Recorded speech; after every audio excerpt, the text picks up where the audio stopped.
ओ।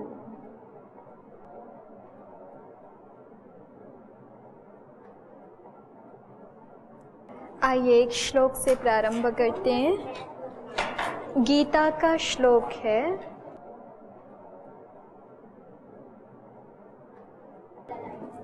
यत्तद् अग्रे विषमिव, यत्तद् अग्रे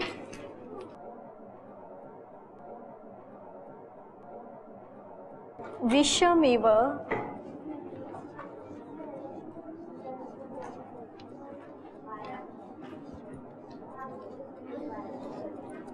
परिणामे मृतोपमम्, परिणामे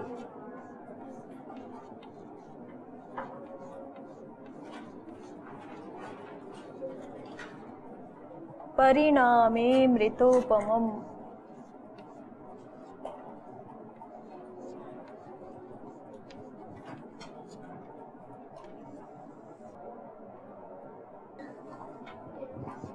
तत्सुखं सात्विकं प्रोक्तम्, तत्सुखं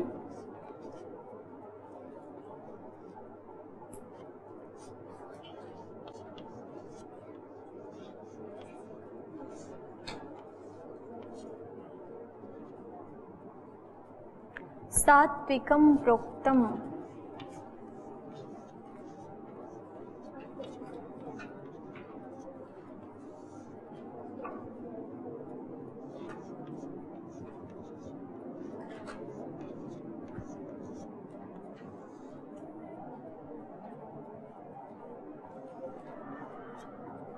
आत्मबुद्धि प्रसादजम्,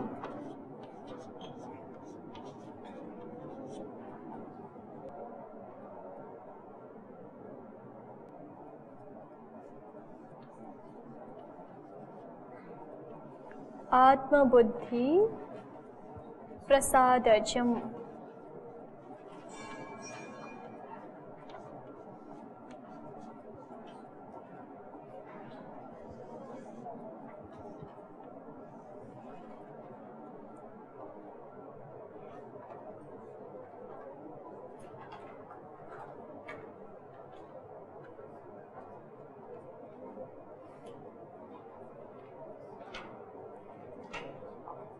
यत्तद् अग्रे विषमिव परिणामे मृतोपमम्, तत्सुखं सात्विकं प्रोक्तम् आत्मबुद्धि प्रसादजम्। ठीक है।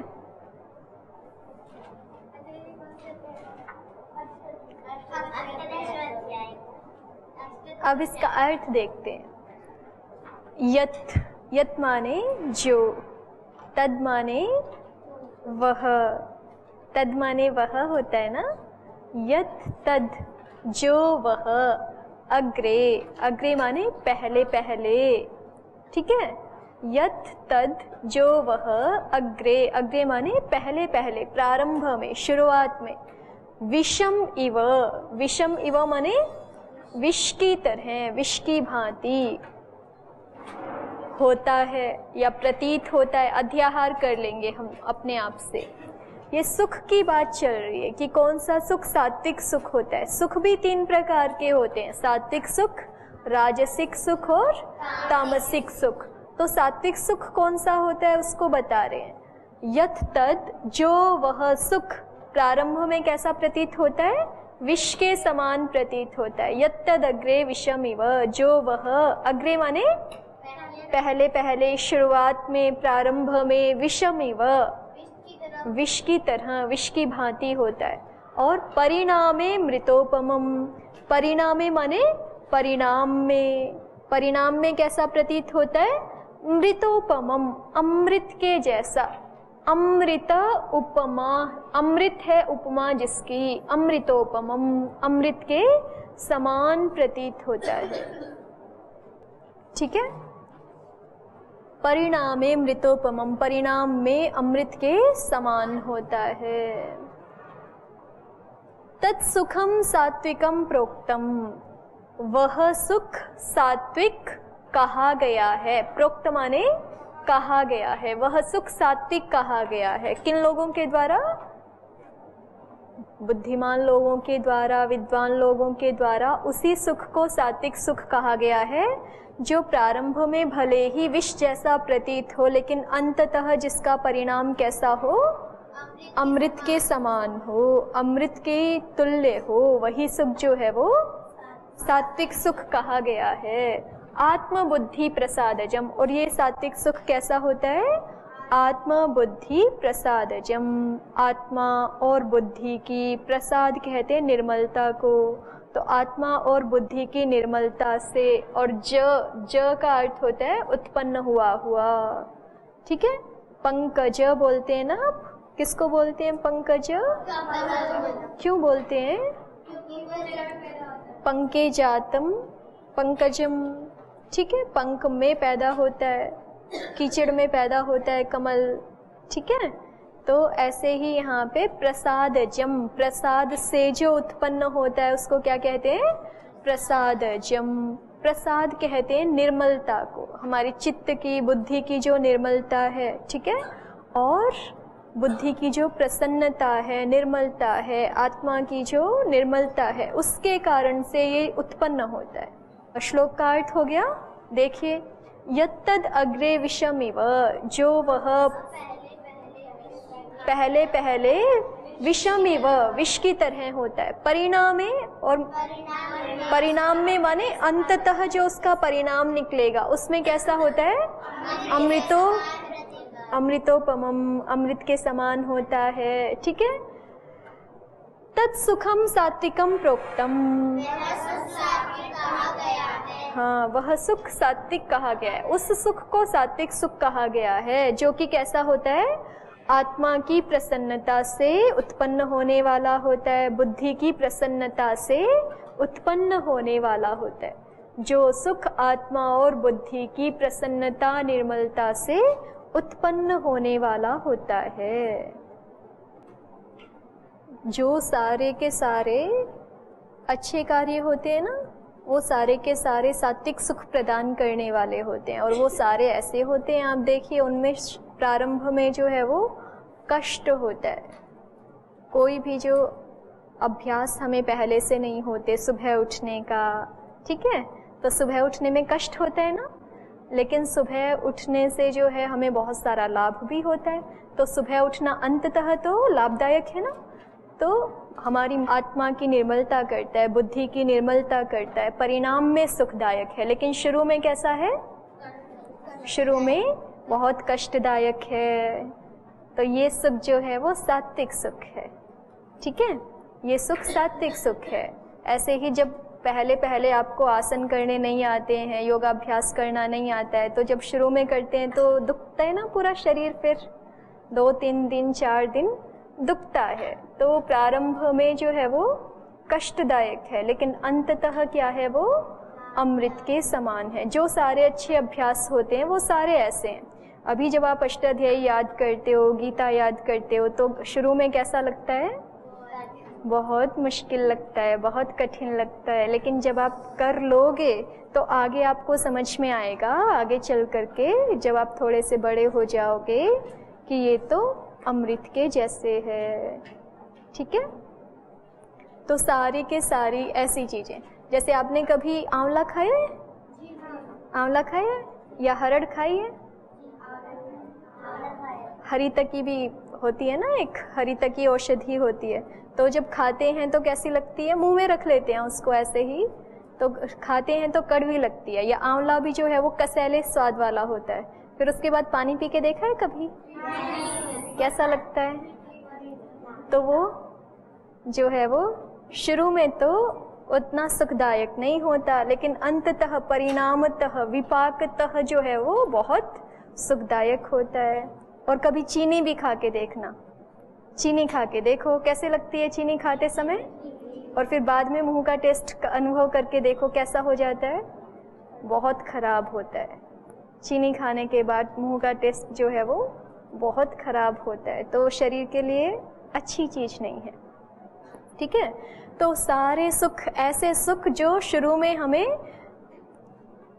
कष्टदायक प्रतीत होते हैं, शुरू में हमें जो है वो श्रम साध्य प्रतीत होते हैं, लेकिन बाद में जो जिनका परिणाम माने कि सात्विक सुख ऐसे होते हैं, ठीक है, सात्विक सुख जैसे अमृत से भरा हुआ घड़ा हो, ठीक है, लेकिन उसके मुख पे जो है वो कोई कटु औषधि का लेप कर रखा हो। और जो राजसिक सुख तामसिक सुख होते हैं वो कैसे होते हैं, वो शुरू में सामने से बहुत अच्छे दिखते हैं, है ना, सामने से बहुत अच्छे दिखते हैं। आलस्य करना शुरू में बहुत अच्छा दिखता है ना, आलस्य आ रहा है और उसको हम बुला लेते हैं कि हाँ अच्छा है, और फिर बाद में कैसा प्रतीत होता है, परिणामतः कैसा होता है आलस्य, परिणामतः जो है वो अच्छा नहीं लगता हम लोगों को, है ना। तो वो सारे राजसिक सुख ऐसे ही हैं, ठीक है।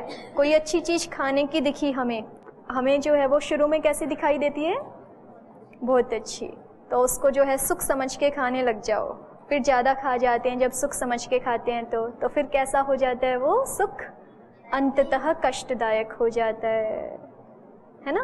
तो वो राजसिक सुख और तामसिक सुख है। तो राजसिक और तामसिक सुख ऐसे हैं जैसे कि कोई विष से भरा हुआ घड़ा हो और लेकिन उसके मुख पे जो है वो लेपन किसका किया हुआ है, किसी मीठी चीज का, ठीक है, मीठी औषधि का लेपन किया हुआ है, तो व्यक्ति को ये समझता है कि ये बड़ा मीठा है, पी जाता है पूरा, ये नहीं पता है अंदर पूरा जहर होता है। और जो सात्विक सुख होते हैं वो ऐसे होते हैं जैसे अमृत से भरा हुआ घड़ा हो, लेकिन उसके मुख पे जो है वो थोड़ी सी कटु औषधि का लेपन हो रखा है, तो उस कटुता को जो सहन कर लेगा उसको फिर आगे अमृत भरा घड़ा मिलने वाला है। तो जो सारे अच्छे कार्य हैं उनमें जो हमें शुरू में थोड़ा सा कष्ट होता है अच्छे अभ्यासों को करने में, उससे घबराना नहीं चाहिए, ठीक है, क्योंकि सारे सात्विक सुख इसी मार्ग से होकर के जाते, ठीक है। चलिए श्लोक का उच्चारण कर लेते हैं। यत्तद् अग्रे विषमिव परिणामे मृतोपमम् तत्सुखं सात्विकं प्रोक्तम् आत्मबुद्धि प्रसादजम्। यत्तदग्रे विषमिव परिणामे मृतोपमम् तत्सुखं सात्विकं प्रोक्तम् आत्मबुद्धि प्रसादजम्। यत्तदग्रे विषमिव परिणामे मृतोपमम् तत्सुखं सात्विकं प्रोक्तम् आत्मबुद्धि प्रसादजम्। याद हो गया आप लोगों को? कौन सुनाएंगे? पूर्णिमा जी।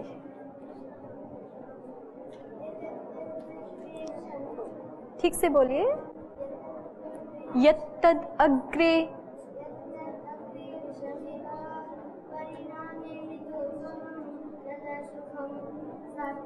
तत्सुखं प्रोक्तम् आत्मबुद्धि प्रसादजम्। बैठिए। समृद्धि जी रुकिए, जोर से बोलो। यत्तद् अग्रे,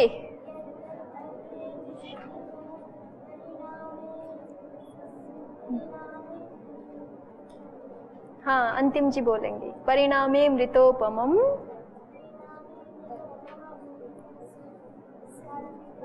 तत्सुखं सात्विकं प्रोक्तम्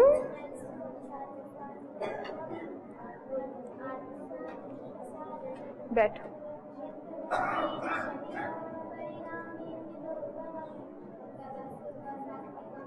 तत्सुखं सात्विकं प्रोक्तम्। बैठिए। चलिए अब हम आगे एक बार मिल करके बोल लीजिए, आंखें बंद करके बोलिए।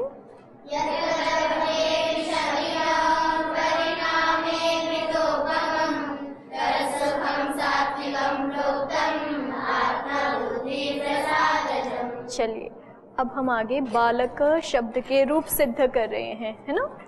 हमने बहुत सारे रूप सिद्ध कर लिए। कहाँ तक, एक बार बोल के सुनाइए।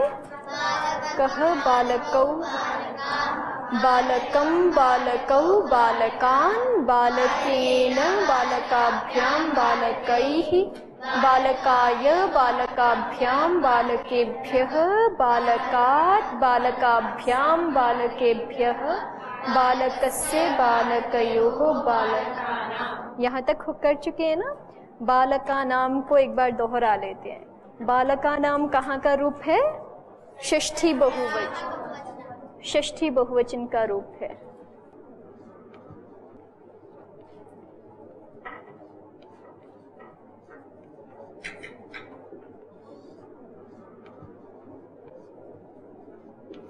तो सबसे पहले बालक प्रातिपदिक से हमने क्या कार्य किया था बालका नाम बनाने के लिए? सीधे अंग संज्ञा कर देंगे। हाँ, पहले प्रातिपदिक संज्ञा करेंगे, फिर प्रातिपदिक संज्ञा करके फिर क्या करेंगे? ज्ञाप प्रातिपदिकात के अधिकार में सौजस सूत्र से हाँ सुप 21 प्रत्ययों की प्राप्ति हो जाएगी। फिर 21 प्रत्ययों की प्राप्ति होने के बाद क्या होगा? उनकी विभक्तिश्च सूत्र से हम विभक्ति संज्ञा कर देंगे। विभक्तिश्च सूत्र से क्या कर देंगे? विभक्ति संज्ञा। किन की विभक्ति संज्ञा करते हैं? हाँ, सुपों के और तिंगों के त्रिकों की विभक्ति संज्ञा कर देते हैं। फिर विभक्ति संज्ञा करने के बाद क्या करें? विभक्ति नियम। कौन से सूत्र से? विभक्ति नियम कौन से सूत्र से करें? यहाँ षष्ठी शेषे। वो सूत्र क्या बोलता है? हाँ, कौन बताएंगे? कौन बताएंगे षष्ठी शेषे क्या बोलता है? हाँ निधि जी बताइए आप।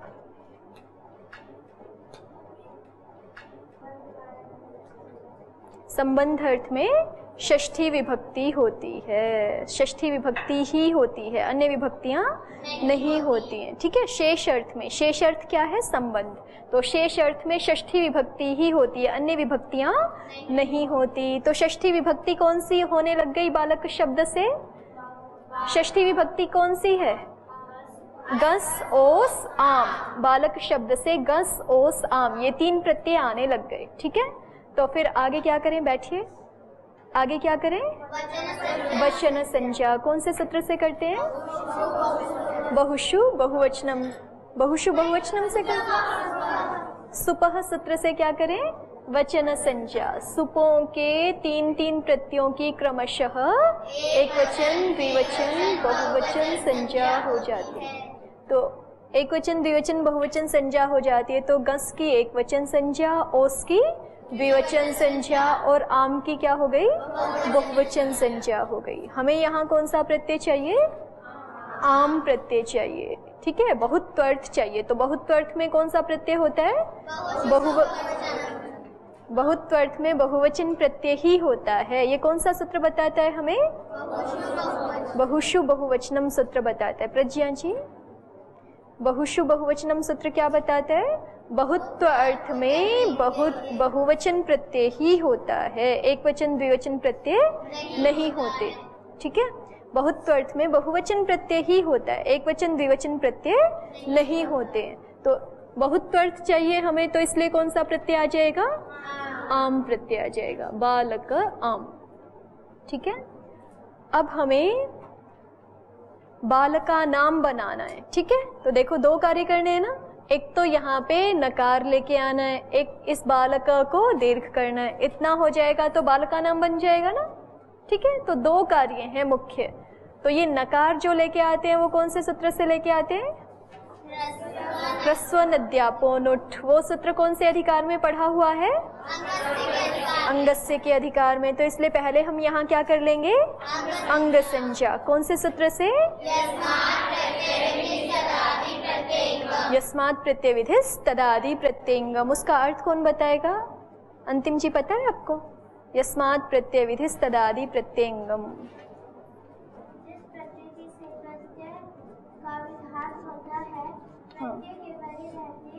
हाँ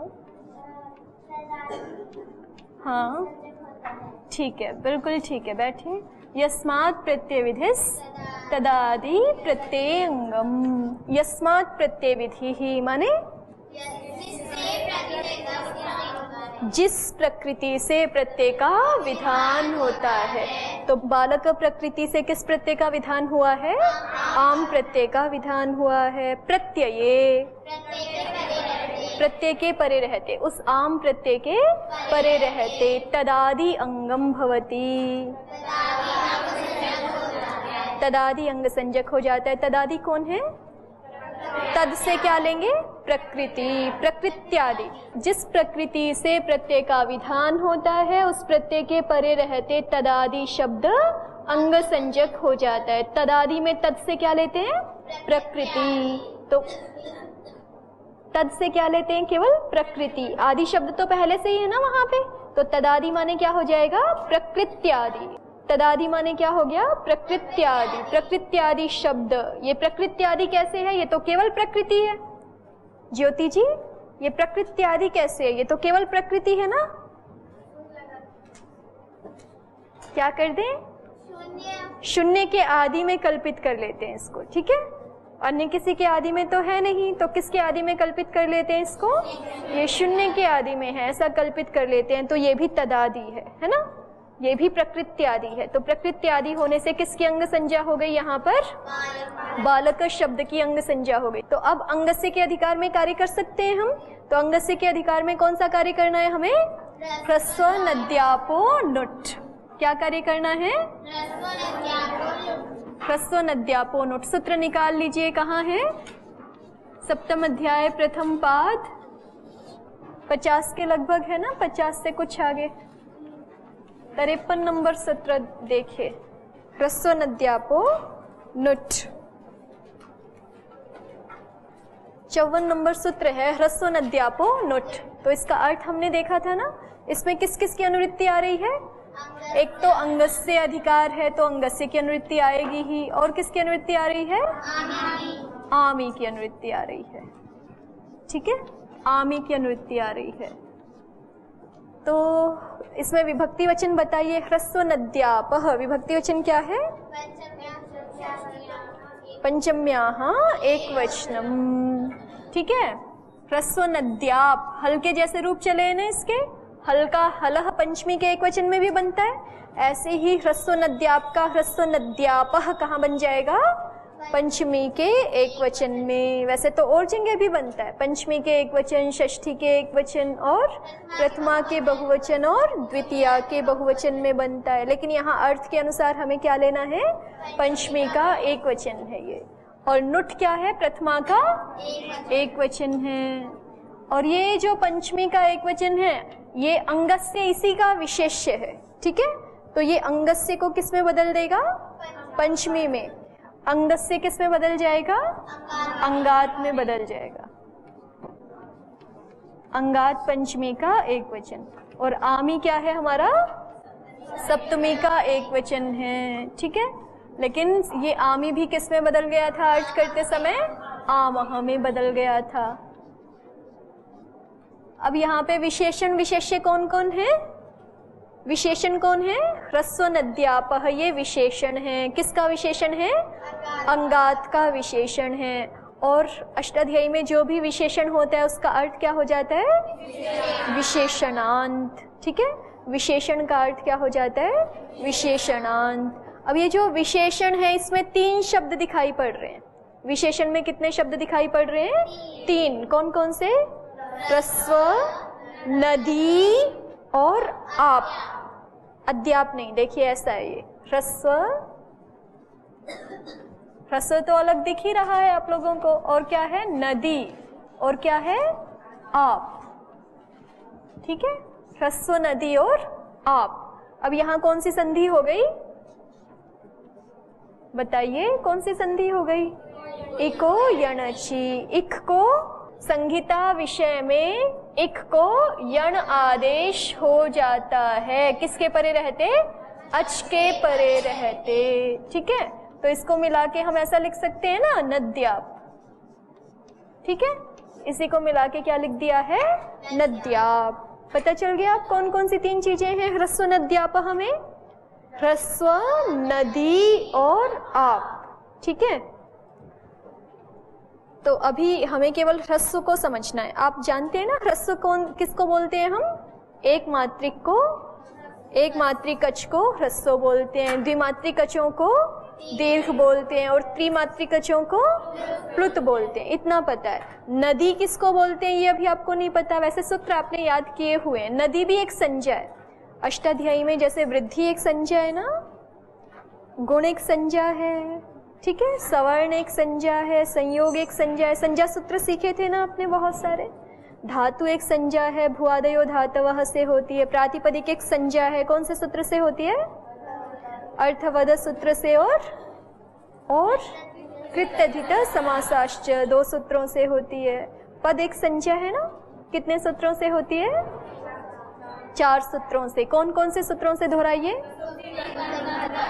नह के सिति च स्वादिश्व सर्वनाम स्थाने। इन 4 सूत्रों से क्या होती है? पद संज्ञा होती है। वैसे ही नदी भी एक संज्ञा है। आप लोगों ने सूत्र याद किए हैं। युस्त्र्याख्यौ नदी, नेयंगुवंग स्थानावस्त्री, वामी, गिति ह्रस्वश्च, यहाँ तक के सूत्र। ये 4 सूत्र क्या कार्य करते हैं? नदी संज्ञा करते हैं। ठीक है, युस्त्र्याख्यौ नदी से लेकर के ये जो 4 सूत्र हैं आपके आगे घी संज्ञा शुरू होने तक, शेषो घी सखी से पहले पहले के जो सूत्र हैं वो सब क्या करते हैं? नदी संज्ञा करते हैं। तो नदी भी एक संज्ञा है, ये आप बाद में समझ लेंगे। ठीक है, इतना ही बस अभी समझ लीजिए कि नदी भी एक संज्ञा है। आप क्या है? आप जो है प्रत्यय हैं। आगे चतुर्थ अध्याय जब आप याद करोगे ना तो वहां पे प्रत्यय आते हैं स्त्रीलिंग में। टाप, डाप और चाप। क्या क्या प्रत्यय आते हैं? डाप और चाप। टाप, डाप और चाप। ठीक है, अब देखो इनका जो शुरू वाला वर्ण है ना, ट, ड और च, यही अलग है, बाकी तो एक जैसा ही है। आप भाग तो एक जैसा ही है ना, तो वो जो अलग है उसकी संज्ञा करके यहाँ निर्देश किया हुआ है आपका।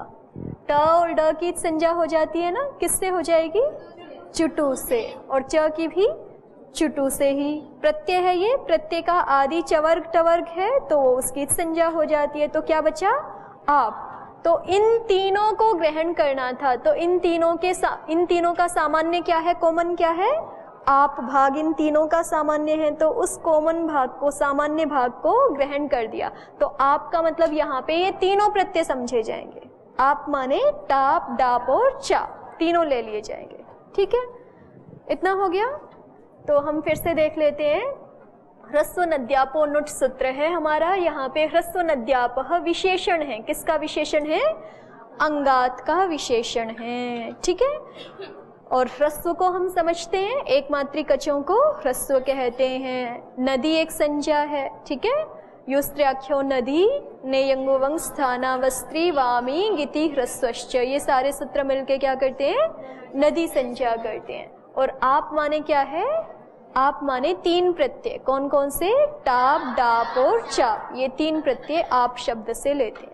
अब ये विशेषण है। यहाँ पे द्वंद्व कौन सा समास हो रखा है? यहाँ पे द्वंद्व समास। ह्रस्व और नदी और आप। ठीक है, ह्रस्व और नदी और आप। और अर्थ में कौन सा समास हो जाता है? द्वंद्व समास हो जाता है। तो यहाँ पे द्वंद्व समास हो रखा है। अब ये जो विशेषण है किसका? अंगात का। तो विशेषण का अर्थ क्या कर लेते हैं हम अष्टाध्यायी में? विशेषणांत। तो ह्रस्व का अर्थ क्या हो जाएगा? ह्रस्वांत। ठीक है, और अंग इसका विशेष्य है तो ह्रस्वांत अंग। फिर इसी तरह से नदी, नदी का अर्थ क्या हो गया? नद्यंत। नद्यांत नहीं, नद्यंत। क्या हो गया? नद्यंत, नद्यंत अंग। और आपका अर्थ क्या हो गया? आबंत। प को संधि में ब हो जाता है, झलाम जशोन्ते। ठीक है, प को संधि में क्या हो जाएगा? ब हो जाएगा। उसी वर्ग का तृतीय वर्ण, प फ ब बोलते हो ना, प फ ब, तो उसी वर्ग का तीसरा वर्ण हो जाता है जब जश करते हैं। तो झलाम जशोन्ते से प को ब हो गया, तो आबंत अंग। ठीक है, तो ह्रस्वांत अंग, नद्यंत अंग और आबंत अंग। और अब पंचमी है दोनों में, तो पंचमी इसका अर्थ क्या हो जाता है? से उत्तर। ठीक है, तो ह्रस्वांत अंग से उत्तर, नद्यंत अंग से उत्तर और आबंत अंग से उत्तर। इतना अर्थ स्पष्ट हो गया। ह्रस्व नद्यापो अंगस्य, इसका अर्थ क्या हो गया? ह्रस्वांत अंग से उत्तर और आबंत अंग से उत्तर। अब आगे देखिए, आमह ये षष्ठी है। ठीक है, आमह ये षष्ठी है। तो षष्ठी का एक अर्थ तो हमने किया था कि षष्ठी जहाँ होती है वहाँ के स्थान पर लग जाता है, लेकिन वो के स्थान पे अर्थ कहाँ लगता है? जब कोई आदेश विधान करना होता है। हमने सीखा था कि आदेश कैसे होते हैं? शत्रुवत होते हैं। ठीक है, स्थानी को हटा के बैठते हैं, स्थानी को हटा के खुद बैठ जाते हैं। शत्रु जैसे करते हैं ना, कि जो है वो दूसरे को हटा के फिर स्वयं उस स्थान पे आ जाते हैं। लेकिन जहाँ आदेश होगा वहाँ तो शत्रुवत व्यवहार होगा, लेकिन जहाँ क्या हो? आगम हो। व्याकरण के शब्द हैं, संस्कृत व्याकरण के, आदेश, आगम आदि। तो जो आगम होते हैं वो कैसे होते हैं? मित्रवत होते हैं। ठीक है, जिसके पास आते हैं उसके आसपास में बैठ जाते हैं, उसको हटा के नहीं बैठते। ठीक है, तो यहाँ ये जो नुट है ये आदेश नहीं है, ये क्या है? आगम है। क्या है ये? आगम है। तो ये आगम होने के कारण आम को हटा के नहीं बैठेगा, तो इसलिए हम षष्ठी का अर्थ ये नहीं कर रहे के स्थान पे, बस इतना करेंगे, आम को नुट आगम हो जाता है। ठीक है, ह्रस्वांत पूरा अर्थ हो गया। ह्रस्वांत अंग से उत्तर, नद्यंत अंग से उत्तर और आबंत अंग से उत्तर आम को नुट आगम हो जाता है। ठीक है, आम को नुट आगम हो जाता है, आम के स्थान पर नुट आगम हो जाता है, लेकिन आम को हटा के नहीं होगा। तो आम को हटा के नहीं होगा तो कहाँ होगा, कैसे पता चले हमें? तो शब्दों में या तो आगे बैठ सकता है या तो पीछे बैठ सकता है। तो कौन सा सूत्र आके हमें बताएगा कि ये नुट कहाँ होना चाहिए? आद्यन्तौ टकितौ। आद्यन्तौ टकितौ सूत्र बताता है।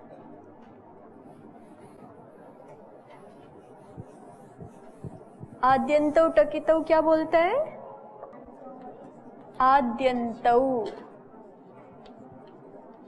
क्या विभक्ति वचन है?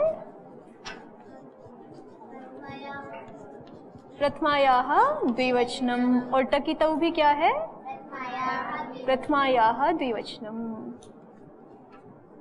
अब आद्यन्तौ में दो शब्द है ना, कौन कौन से? आदि और अंत। समास कौन सा हो रखा है? द्वंद्व समास। समास क्या है? द्वंद्व समास। और अर्थ बोल रहे हैं ना, आदि और अंत। ठीक है, तो द्वंद्व समास हो रखा है। और टकितौ में क्या हो रखा है? पहले ट और क। देखो यहाँ दो ही शब्द हैं, आदि और अंत। यहाँ तीन शब्द हैं, ट, क और इत, तीन शब्द हैं। ठीक है, तो पहले समास हम करेंगे ट और क में। वो कौन सा समास होगा? ट और क। ये कौन सा समास हुआ? द्वंद्व समास हो गया। फिर द्वंद्व समास के बाद क्या करते हैं? ट और क इत हैं जिसके। ट और क इत हैं जिसके। ये कौन सा समास हुआ? बहुव्रीहि समास। ये कौन सा समास हो गया? बहुव्रीहि समास। तो यहाँ पे केवल द्वंद्व समास हुआ है, आदि और अंत, आद्यंत। ठीक है, इको यणची हो गया, आदि और अंत। आदि आगे अंत था। ठीक है, तो क्या हो गया? इको यणची, आद्यंत बन गया। और आगे दो चीजें हैं इसलिए द्विवचन सुनाई पड़ रहा है, आद्यन्तौ। ठीक है, अंत शब्द का द्विवचन में अंतौ ही तो बन जाएगा ना, आदि और अंत कुल मिला के दो चीजें हो गई, इसलिए द्विवचन हो जाता है। ठीक है, आदिश्च अंतश्च आद्यन्तौ। संस्कृत में बोलेंगे तो ऐसा बोल देंगे, आदिश्च अंतश्च। कैसा बोलेंगे संस्कृत में बोलेंगे तो?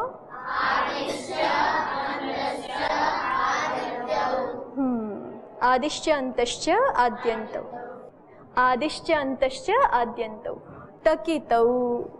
टकितौ में क्या समास करना है हमें? टश्च कश्च टकौ। पहले ये द्वंद्व हो गया, टश्च कश्च टकौ, ट और क।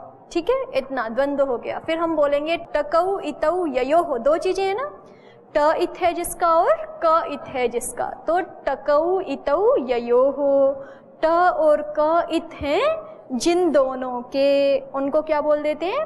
टकितौ। ट और क, ठीक है, ट और क, यहाँ पे द्वंद्व किया हमने तो ये टकौ बन गया। ट और क टकौ। टश्च कश्च इति टकौ। फिर टकौ इतौ यस्य, टकौ इतौ यस्य, तो टक और इत शब्द मिलके क्या बन गया? टकित। और आगे ये दो चीजें हैं इसलिए औ विभक्ति आ जाएगी तो क्या बन जाएगा? टकितौ। अभी समास की सिद्धियां आपको नहीं सिखाई हैं, लेकिन थोड़ा थोड़ा तो समझ सकते हैं, हिंदी में तो अर्थ समझ ही सकते हैं ना। ट और क इत हैं जिनके, वो क्या हो गए? टकितौ। ठीक है, तो अब यहाँ पे देखो दो चीजें हैं, इसको हम टकितौ को टित और कित ऐसा कह सकते हैं। जैसे आपको उदाहरण देके बताया था, सुप्तिंगंतम पदम, वहां पे भी तो ऐसा ही है। सुप और तिंग पहले द्वंद्व समास करते हैं और फिर सुप और तिंग अंत में है जिसके, तो फिर अंततः हम उसको ऐसा कह सकते हैं कि सुबंत पद होता है और तिंगंत पद होता है। सुप का संबंध अंत के साथ हो गया और तिंग का संबंध भी किसके साथ हो गया? अंत के साथ हो गया। ठीक है, इस नियम को हम ऐसा भी बोलते हैं, द्वंद्वान्ते श्रूयमाणं पदम प्रत्येकम अभि संबध्यते। देखो इधर देखिए, ये द्वंद्व समास है ना, ट और क, टकौ किया था आपने, ये द्वंद्व समास है।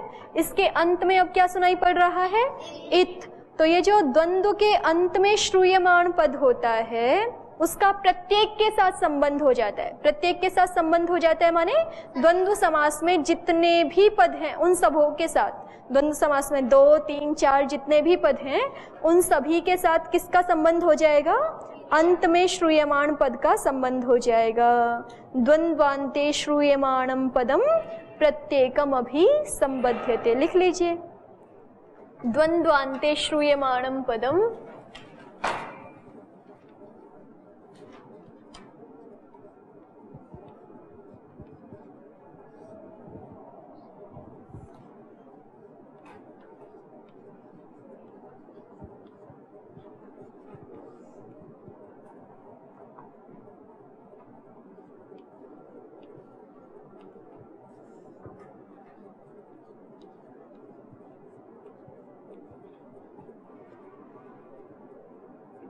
प्रत्येकम अभिसंबध्यते।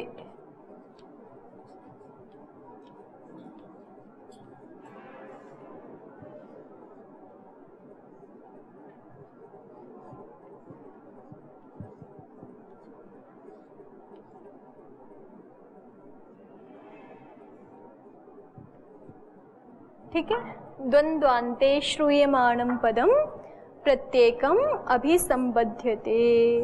द्वंद्वान्ते माने द्वंद्व के अंत में, द्वंद्व है ये टक, इसके अंत में, ठीक है, इत है, द्वंद्व के अंत में श्रूयमाणं पदम सुना जाता हुआ पद, प्रत्येकम अभिसंबध्यते, द्वंद्व समास में जितने भी पद हैं उन सब के साथ संबंध को प्राप्त हो जाता है। ठीक है, द्वंद्वान्ते श्रूयमाणं पदम प्रत्येकम अभिसंबध्यते। प्रिया जी समझ आ गया आपको? नहीं? देखो ये द्वंद्व किया था ना, ट और क, ये द्वंद्व किया है, फिर द्वंद्व के अंत में क्या सुनाई पड़ रहा है? इत शब्द, तो इतना घट गया। द्वंद्वान्ते श्रूयमाणं पदम, द्वंद्व के अंत में सुनाई पड़ने वाला पद, ये द्वंद्व है, इसके अंत में कौन सुनाई पड़ रहा है? इत सुनाई पड़ रहा है। फिर आगे क्या बोला? प्रत्येकम अभिसंबध्यते, वो जो अंत में सुनाई पड़ने वाला पद है ना, वो प्रत्येक के साथ संबंध को प्राप्त हो जाता है। किस प्रत्येक के साथ? जो द्वंद्व के पद हैं उनमें से प्रत्येक के साथ। यहाँ दो चीजें हैं ना, ट और क, दोनों के साथ किसका संबंध हो जाएगा? इत का संबंध हो जाएगा। द्वंद्वान्ते श्रूयमाणं पदम, द्वंद्व के अंत में सुनाई पड़ने वाला जो पद है उसका किसके साथ संबंध हो जाता है? प्रत्येक के साथ। प्रत्येक के साथ माने ट के साथ भी और क के साथ भी। ठीक है, इस नियम को यहाँ भी समझ सकते हैं सुप्तिंगंतम पदम में भी। वहां पे भी हमने सुप और तिंग का पहले द्वंद्व किया ना, सुप और तिंग का द्वंद्व किया, फिर उसके अंत में कौन सुनाई पड़ रहा है? अंत शब्द। ठीक है, तो द्वंद्वान्ते श्रूयमाणं पदम, द्वंद्व कौन है? पहले सुप और तिंग ये द्वंद्व है, इसके अंत में कौन सुनाई पड़ रहा है? अंत शब्द इसके अंत में सुनाई पड़ रहा है, तो वो पद किसके साथ संबंध को प्राप्त हो जाएगा? दोनों के साथ। अंत शब्द सुप के साथ भी संबंध को प्राप्त होता है और अंत शब्द तिंग के साथ भी संबंध को प्राप्त होता है, तभी तो आप बोलते हो कि सुबंत पद होता है और तिंगंत पद होता है। ऐसे ही यहाँ पे भी इत का संबंध ट के साथ भी हो जाएगा और किसके साथ भी हो जाएगा? क के साथ भी हो जाएगा। तो टकित पद के दो अर्थ निकल गए, टित और कित। ठीक है, द्वंद्वान बोल के बताइए वाक्य क्या है, याद हो गया आप लोगों को? श्रूयम,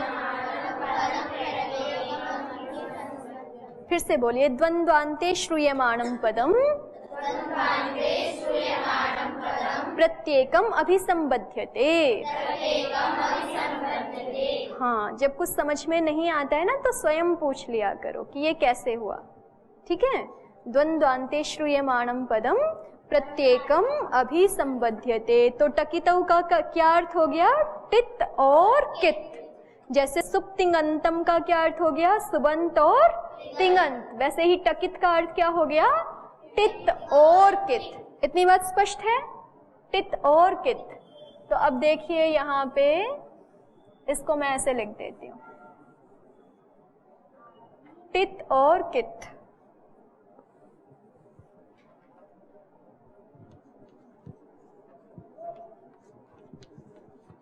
ठीक है, तो अब यहाँ पे भी दो शब्द हैं, आदि और अंत, और टकित में भी दो शब्द हैं, कौन कौन से? टित और कित। तो यथा संख्यम अनुदेशः समानाम। प्रथम का संबंध किसके साथ हो जाएगा? प्रथम के साथ। और द्वितीय का संबंध किसके साथ हो जाएगा? द्वितीय के साथ। ठीक है, तो अर्थ क्या हो गया? टित आदि होता है, और कुछ भी बस भवती जोड़ना है। टित आदि होता है और कित अंत होता है। ठीक है, टित आदि हो जाता है और कित अंत हो जाता है। अब ये जो हमारा नुट है, इसमें देखिए इत संज्ञा करेंगे तो किस किस की करेंगे नुट में इत संज्ञा? ट की और ऊ की। ठीक है, ट की इत संज्ञा किससे हो जाएगी? हलंत्यम। और उकार की इत संज्ञा किससे हो जाएगी? किसी ने चुटू भी बोला ना बीच में। नुट के ट की संज्ञा किससे हो जाती है? हलंत्यम से हो जाएगी। और उकार की संज्ञा किससे हो जाएगी? उपदेशे जनुनासिक से। क्या बचता है नुट का? केवल न बचता है। ठीक है, तो इसको टित कहोगे कि कित कहोगे? नुट जो हमारा आगम है इसको हम टित कहें कि कित कहें? टित। क्यों कहेंगे टित? ट की इत संज्ञा है, इसलिए क्या हो गया? टित। नुट क्या है दीक्षा जी? नुट क्या है? टित है, कित नहीं है। ठीक है, टकार की इत संज्ञा हुई है इसलिए टित है ये। तो टित है तो क्या हो जाएगा? आदि। टित आदि हो जाता है। ठीक है, आदि हो जाता है माने आदिभूत हो जाता है, आदि अवयव हो जाता है, आदि रूप हो जाता है। किसका आदि रूप हो जाएगा? जिसको कहा गया है। जैसे यहाँ पे हमने कहा ना, ह्रस्वांत अंग से उत्तर आम को नुट होता है, तो ये नुट किसको हो रहा है? आम को हो रहा है। अब ये नुट टित है तो वो आम का ही आदि अवयव बन जाएगा। ठीक है, आम का ही क्या बन जाएगा? आदि अवयव। अब इसको घटा के देखिए, यहाँ पे हमारा सूत्र बोल रहा है ह्रस्वांत अंग से उत्तर आम को नुटागम हो जाए, तो ह्रस्वांत अंग भी चाहिए और इधर क्या चाहिए हमें? आम चाहिए, तभी नुट होगा। तो ये ह्रस्वांत अंग है बालक। ह्रस्व आकार इसके अंत में है ना दीक्षा जी? ह्रस्व आकार इसके अंत में है, इसलिए बालक अंग कैसा है? ह्रस्वांत अंग है। तो ह्रस्वांत अंग से उत्तर और आम भी परे है। ठीक है, ह्रस्वांत अंग से उत्तर आम को क्या हो जाता है? नुट। तो अब ये नुट कहाँ आके बैठेगा? टित होने से ये आदिभूत हो जाएगा। ठीक है, इसके आदि में आके बैठ जाएगा। आदि में आके बैठ जाएगा तो स्थिति क्या रहेगी हमारी? बालक और आम के शुरू में आके क्या बैठ गया? नुट। और नुट में हमने इत संज्ञा कर दी ट की हलंत्यम से और ऊ की उपदेशे जनुनासिक से। तो क्या बचा हमारे पास? बालक और आगे नाम। बालक और आगे नाम। ठीक है, बालक नाम। अब एक और कार्य करना है। इतना हो गया, ये समझ में आया? अभी तक हमने क्या किया है, बालक शब्द से आम विभक्ति लेके आए 6 स्टेप करके। दोहरा लीजिए, पहले क्या किया हमने, बालक शब्द से आम विभक्ति लेके आए, 6 स्टेप करने पड़े हम लोगों को उसके लिए। प्रातिपदिक संज्ञा, फिर क्या किया हमने, ज्ञा प्रातिपदिकात के अधिकार में सौजस सूत्र से 21 प्रत्ययों की उत्पत्ति की प्राप्ति हुई, और फिर तिष्ठ सूत्र से हमने विभक्ति संज्ञा कर दी। फिर क्या कर दिया, षष्ठी शेषे सूत्र से विभक्ति नियम कर दिया। फिर वचन संज्ञा कौन से सूत्र से, सुपह सूत्र से, और वचन नियम कर दिया कौन से सूत्र से, बहुषु बहुवचनम सूत्र से वचन नियम कर दिया। तो बालक आम आ गया। अब हमें क्या कार्य करना है, यहाँ पे नुट आगम करना है। कौन से सूत्र से, ह्रस्व नद्यापो नुट। कौन से सूत्र से करना है, वो सूत्र किस अधिकार में पढ़ा हुआ है, अंगस्य के अधिकार में। तो पहले हम क्या कर लेंगे, अंग संज्ञा कौन से सूत्र से होती है आस्था जी, यस्मात् प्रत्यय, ये सामने लिखा हुआ है फिर भी नहीं बता रहे हो। यस्मात् प्रत्यय विधिस तदादि प्रत्ययंगम, बैठो। यस्मात् प्रत्यय विधिस तदादि प्रत्ययंगम सूत्र से क्या हो गई, अंग संज्ञा। यस्मात् प्रत्यय विधि सूत्र से अंग संज्ञा हो गई। फिर अंगस्य के अधिकार में हमने क्या किया, ह्रस्व नद्यापो नुट सूत्र से नुट आगम। ह्रस्व नद्यापो नुट का अर्थ क्या हो गया, दोहराइए एक बार।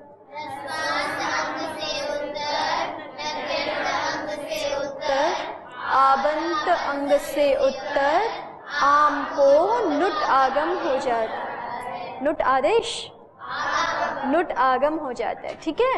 ह्रस्वांत अंग से उत्तर, नद्यंत अंग से उत्तर और आबंत अंग से उत्तर, आम को नुट आगम हो जाता है। तो ये ह्रस्वांत अंग है ना हमारा बालक शब्द, क्या है, ह्रस्व इसके अंत में है, इसलिए ये कैसा अंग हो गया, ह्रस्वांत अंग। तो ह्रस्वांत अंग से उत्तर आम है, इसको क्या हो जाएगा, नुट आगम हो जाएगा। अब हमें नहीं पता कि नुट आगम इसके आगे होगा कि पीछे होगा। आगम मित्रवत होते हैं इतना तो पता है, लेकिन वो कहाँ आके बैठेगा नहीं पता। तो कौन सा सूत्र बताएगा हमें आकर के, आद्यंतौ टकितौ। वो क्या बोलता है, तित आदि होता है, तित आदिभूत होता है और कित अंतभूत होता है। भूत माने रूप, ठीक है। टित जो है वो आदि रूप हो जाता है, वहां पे आम के साथ मिलकर के उसी का आदि भाग बन जाता है। और कित जो होता है वो क्या होता है, अंतभूत होता है। इसी को हम साधारण भाषा में बोल देते हैं कि टित आदि में होता है, कित अंत में होता है। मतलब सप्तमी विभक्ति नहीं है ना वहां पे, प्रथमा है, तो प्रथमा के अनुसार अर्थ करेंगे तो इतना ही अर्थ होना चाहिए, टित आदिभूत हो जाता है और कित क्या होता है, अंतभूत हो जाता है। तो टित आदिभूत होता है, माने टित आदि में आकर के बैठेगा तभी तो आदि अवयव बनेगा ना, ठीक है। तो टित आदि में आके बैठ जाता है। तो नुट जो है वो बालक नुट आम, नुट जो है वो आदि में आके बैठ गया, ठीक है। नुट आदि में आकर के बैठ गया। नुट की फिर संज्ञा करेंगे तो क्या बचेगा, बालक नकार और आम, तो क्या हो गया, बालक नाम, ठीक है। इतना हो गया। अब एक सूत्र और लगेगा,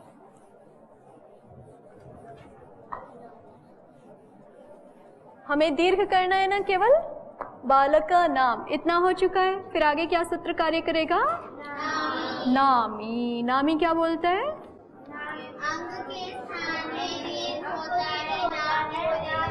अंग को दीर्घ हो जाता है नाम के परे रहते, अंग को दीर्घ हो जाता है नाम के परे रहते। और वो अंग को कहाँ दीर्घ होगा, तो अंग तो पूरा है ना बालक, तो किसको दीर्घ करें, बालक को ब को दीर्घ करें, आ को करें, ल को करें, अ को करें, क को करें या अ को करें, कैसे पता चलेगा, अलोन्त्यस्य। किससे पता चलेगा, हाँ, यहाँ पे अलोन्त्यस्य भी लगता है और साथ में एक और सूत्र भी लगता है, अचश्च, अलोन्त्यस्य और अचश्च। अचश्च का अर्थ क्या है, अचश्च सूत्र तो याद किया है ना आपने, कहाँ है अचश्च सूत्र, हाँ, ऊ कालो ह्रस्व दीर्घ प्लुतः। फिर आगे क्या है? अचश्च। तो अचश्च सूत्र का अर्थ ये होता है कि जहाँ कहीं हम ह्रस्व दीर्घ या प्लुत का विधान करते हैं ना, ह्रस्व दीर्घ प्लुत कह करके जहाँ हम ह्रस्व दीर्घ प्लुत का विधान करते हैं, वहाँ पे वो ह्रस्व दीर्घ प्लुत किसके स्थान में होते हैं? अच के स्थान में ही होते हैं। ये अचः षष्ठी का एक वचन है, ठीक है? अचः षष्ठी का एक वचन है, च अव्यपद है ही, और ऊपर से अनुवृत्ति आ रही है ह्रस्व दीर्घ प्लुतः की, ठीक है? और ऊपर वाला सूत्र है ना, उकालोज ह्रस्व दीर्घ प्लुतः, वहां से किसकी अनुवृत्ति आ रही है? ह्रस्व दीर्घ प्लुतः की अनुवृत्ति आ रही है, और अच पद की भी अनुवृत्ति आ रही है। उकालोच भी है ना वहां पे, तो अच की अनुवृत्ति भी आ रही है। तो अर्थ क्या हो जाता है?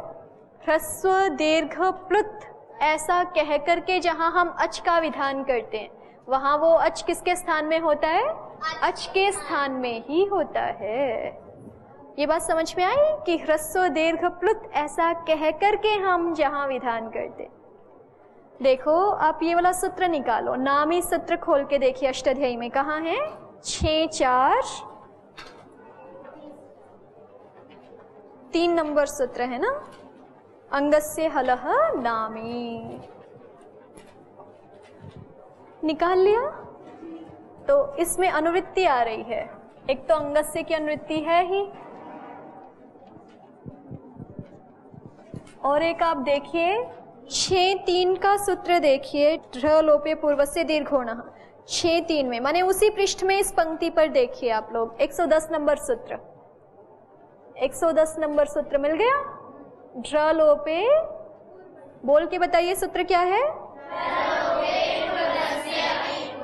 ढ्र लोपे पूर्वस्य दीर्घोणः। यहाँ पे देखो दीर्घ की अनुवृत्ति कहाँ तक जा रही है? आपकी पुस्तक में लगी है ना, दीर्घ की अनुवृत्ति कहाँ तक जा रही है? 4 माने चौथे पाद तक, चौथे पाद के आगे क्या लिखा है? 18 माने 18वें सूत्र तक, चौथे पाद के 18वें सूत्र तक जा रही है, क्रमशः क्वी तक जा रही है। तो नामी में भी आएगी ना, नामी में भी दीर्घ की अनुवृत्ति है। तो ढ्र लोपे पूर्वस्य दीर्घोणः सूत्र से किसकी अनुवृत्ति हो रही है? यहाँ पे दीर्घ की अनुवृत्ति हो रही है, ठीक है? ठीक हो गया? तो सूत्र का अर्थ हम क्या कर रहे हैं? अंग के स्थान में दीर्घ हो जाता है नाम के परे रहते। ये अर्थ किया ना हमने, अंग के स्थान में दीर्घ हो जाता है नाम के परे रहते। अब हम यहाँ पे ये तो नहीं कह रहे ना कि अंग को आकार हो जाता है, ऐसा नहीं कह रहे, या अंग को ईकार हो जाता है, ऊकार हो जाता है, रीकार हो जाता है, एकार हो जाता है, ऐसा तो नहीं कह रहे ना। हम क्या कह रहे हैं? दीर्घ हो जाता है। अब आ, ई, ऊ, री, ए, ओ, ऐ, औ, इन्हीं का नाम तो दीर्घ है, लेकिन इनको हम 2 तरह से कह सकते हैं। एक तो हम कह दें आकार हो जाता है, ठीक है, ईकार हो जाता है, ऊकार हो जाता है, एक तो ऐसा कह सकते हैं, और एक क्या कह सकते हैं? दीर्घ हो जाता है। तो दोनों अलग तरीके हैं ना कहने के, ठीक है, दोनों अलग तरीके हैं कहने के। तो जब हम कैसे कहेंगे? जब हम ये कहेंगे दीर्घ हो जाता है, ठीक है, तो वहां पे कौन सा सूत्र आ जाएगा काम करने के लिए? अचश्च। अगर हम सीधे ऐसे कहें आकार हो जाता है तो फिर वो नहीं आएगा, ठीक है? इस बात का अर्थ समझने का प्रयास कर रहे हैं हम। अचश्च सूत्र का क्या अर्थ हुआ? ह्रस्व दीर्घ प्लुत ऐसा कह करके जहां किसका विधान किया जाता है? अचों का विधान किया जाता है। वो अच किसके स्थान में होते हैं? अच के स्थान में ही होते हैं। अर्थ लिख लीजिए, नया सूत्र है ना, अचश्च का अर्थ लिखिए। ह्रस्व दीर्घ और प्लुत, ह्रस्व दीर्घ और प्लुत ऐसा कहकर जहां अचों का विधान होता है, ठीक है, ऐसा कहकर जहां अचों का विधान होता है। अब कई प्रकार से अर्थ है, तो आप ऐसा भी लिख सकते हैं, वहां अचश्च ये सूत्र उपस्थित हो जाता है। या फिर ऐसा लिखिए, ह्रस्व दीर्घ प्लुत ऐसा कह करके जहां अचों का विधान होता है वहां अचों के स्थान में ही होता है, वहां अचों के स्थान में ही होता है, ठीक है। अब देखो इस सूत्र को घटा के देखते हैं। नामी सूत्र क्या बोल रहा है हमारा, अंग को दीर्घ हो जाए। ठीक है, दीर्घ कह करके अचों का विधान कर रहे हैं ना। दीर्घ कहने से कौन आएंगे, आ ई उ री ए ऐ ओ औ, यही तो आएंगे ना, अच ही आएंगे सारे के सारे। तो दीर्घ कह के अच का विधान कर रहे हैं हम। तो अब ये दीर्घ किसके स्थान में होना है, अचों के स्थान में ही होना है। इतना किस सूत्र ने बता दिया, अचश्च। अब इतना कहने से भी काम नहीं चल रहा, क्योंकि बालका में तो कई अच हैं, तीन अच है ना। कैसे पता चलेगा कौन से अच के स्थान में हो, तो इसकी सहायता कौन भी करता है, अलोन्त्यस्य। तो एक तरह से नामी सूत्र का पूरा अर्थ क्या बन गया कि अंग के अंतिम अच के स्थान में, अजंत अंग के स्थान में, उल्टा अंतिम अच नहीं बोल, हाँ ऐसा बोलना पड़ेगा हमें, अजंत अंग को दीर्घ होता है नाम के परे रहते। ठीक है, अजंत अंग को दीर्घ होता है नाम के परे रहते। सामान्य अर्थ तो इतना ही था ना, अंग को दीर्घ होता है नाम के परे रहते। ये अच कहाँ से आया, अचश्च परिभाषा से अच आ गया, और अंत कहाँ से आया, अलोन्त्यस्य परिभाषा से अंत आ गया। ठीक है, ये दोनों परिभाषा सूत्र हैं, अलोन्त्यस्य और अचश्च। तो अजंत शब्द जोड़ रहे हैं ना हम सूत्र में, अजंत अंग को दीर्घ हो जाता है नाम के परे रहते। तो ये अजंत में दो शब्द हैं, कौन कौन से, अच और अंत। ये कहाँ से आ गए, अचश्च परिभाषा से अच आ गया, और अंत कहाँ से आ गया, अलोन्त्य परिभाषा से अंत आ गया। तो अर्थ क्या बन गया, अजंत अंग को दीर्घ हो जाता है नाम के परे रहते। अब ये अजंत अंग है ना हमारा, अजंत अंग के अंतिम आकार को क्या हो जाएगा, दीर्घ हो जाएगा। दीर्घ हो जाएगा तो ये क्या बन जाएगा हमारा, बालका नाम।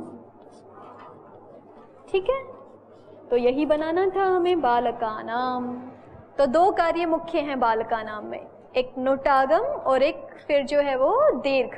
तो नुटागम कौन से सूत्र से हो जाता है, ह्रस्व नद्यापो नुट। वो सूत्र क्या बोलता है, अर्थ बताइए एक बार, ह्रस्वांत अंग से उत्तर, नद्यंत अंग से उत्तर और आबंत अंग से उत्तर आम को नुट हो जाता है, आम को नुटागम हो जाता है। ठीक है, और दूसरा सूत्र क्या है हमारा, नामी। उसका अर्थ क्या है, अजंत अंग को दीर्घ हो जाता है नाम के, अजंत अंग के भी अंतिम अच को क्या हो जाएगा, दीर्घ हो जाएगा नाम के परे रहते। तो ये हमारा क्या शब्द बन जाएगा, बालका नाम। चलिए आज इतना ही रखते हैं, फिर आगे करेंगे।